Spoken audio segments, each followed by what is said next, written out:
हाय दोस्तों, welcome back to our YouTube channel. दोस्तों, आज मैं इस वीडियो में आप लोगों के साथ शेयर करने वाली हूँ कि ट्विन फ्लेम जर्नी में एक डिवाइन फेमिनाइन का रोल क्या होता है, एक डिवाइन फेमिनाइन का कैरेक्टर होता कैसा है।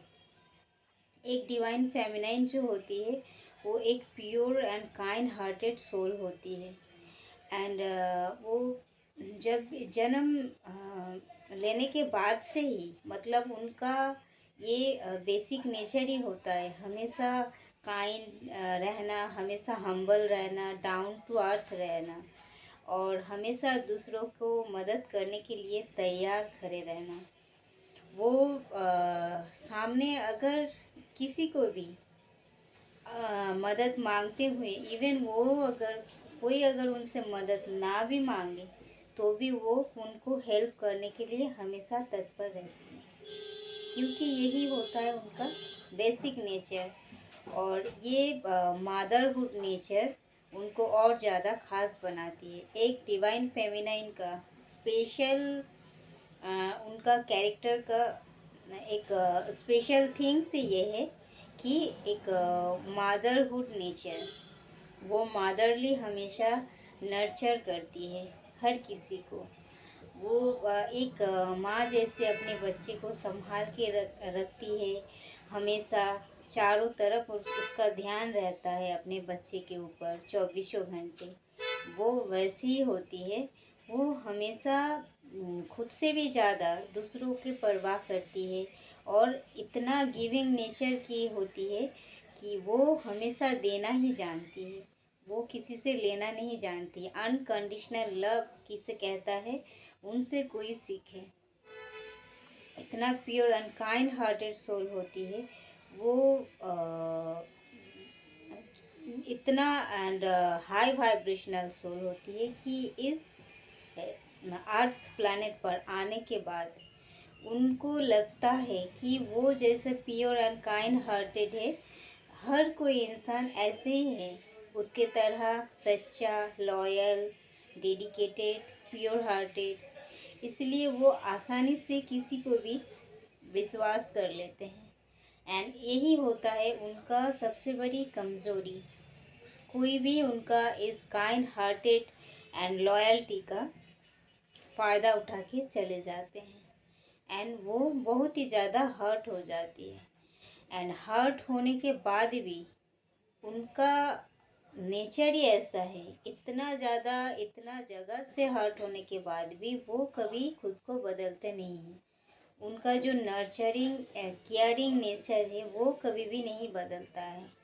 वो फिर भी सबको अनकंडीशनल लव देते ही रहती है, क्योंकि यही है उनमें खासियत। हमारे नॉर्मल सोल में क्या होता है, एक बार अगर किसी को ज़िंदगी में किसी कहीं भी रिलेशनशिप से धोखा मिल गया तो वो और कभी भी विश्वास नहीं करते हैं एंड पूरा दुनिया को वो एक नेगेटिव आईने से देखने लगते हैं। पर एक डिवाइन फेमिनाइन ऐसे होती नहीं है, जिस वजह से डिवाइन फेमिनाइन के लिए ही अपने डिवाइन मैस्कुलाइन जो होता है वो बदल जाते हैं, वो मजबूर हो जाते हैं बदलने में। उनका डिवाइन फेमिनाइन का पेशेंस का लेवल इतना ज़्यादा होता है, इतना लॉयल, इतना डेडिकेटेड होती है कि उनके वजह से एक डिवाइन मस्कुलाइन जो कि डिस्टॉर्टेड होते हैं, बहुत ही ज़्यादा नार्सिसिस्ट, कोई भी मस्कुलाइन अगर बहुत ही ज़्यादा नार्सिसिस्ट होते हैं या फिर बहुत ही ज़्यादा मेटेरियलिस्टिक या फिर प्रैक्टिकल होता है, मस्कुलाइन का मेन जो 3D नेचर ऐसा ही होता है, तो वो एक मस्कुलाइन से डील कर लेती है एंड मस्कुलाइन को बदलने में वो मजबूर कर देती है। उनमें इतना खासियत है। और एक डिवाइन फेमिनाइन ही शक्ति है अपने मस्कुलाइन को हैंडल करना, क्योंकि एक डिवाइन मस्कुलाइन को हैंडल करना इतना आसान नहीं होता है और उससे कोई भी संभाल नहीं सकता है इस अर्थ प्लैनेट पर। एक डिवाइन फेमिनाइन ही होती है जो उसे पूरी तरीके से हैंडल कर पाती है, पूरी तरीके से उसको समझ पाती है, पूरी तरीके से उनके इतने गलती के बाद भी उनको अनकंडीशनल लव दे पाती है। एक फेमिनाइन ही होती है जो उनको फिर से हर चीज़ भुलाकर अपना सकती है। उसमें इतना ज़्यादा ताकत होता है, क्योंकि क्षमा करने का ताकत इस दुनिया में सबसे बड़ा ताकत होता है। एंड एक डिवाइन फेमिनाइन जिंदगी भर वो संघर्ष करती रहती है, पर इसके लिए किसी को जिम्मेदार भी नहीं ठहराती है, पर अपने खुद की दम पर, अपने खुद की बलबूते पर वो अपना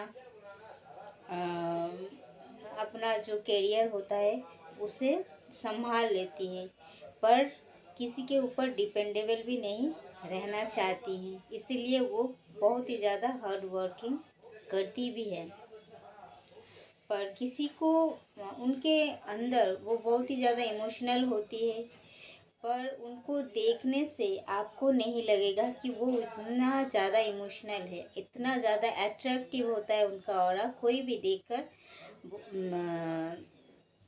देखकर कहीं भी वो जाए, उनका ऑरा हमेशा बिखरती है। एंड वो इतना शाइन करती है कि कोई भी बहुत ही जल्दी उनके ऊपर अट्रैक्ट हो जाते हैं। वो इतना ज़्यादा ग्रेसफुल होती है, इतना ब्यूटीफुल होती है। उनका बोल चाल हर एक चीज़ में खासियत होती है, इतना ज़्यादा स्पेशल होती है। वो डिवाइन का फेवरेट होती है। थैंक यू दोस्तों।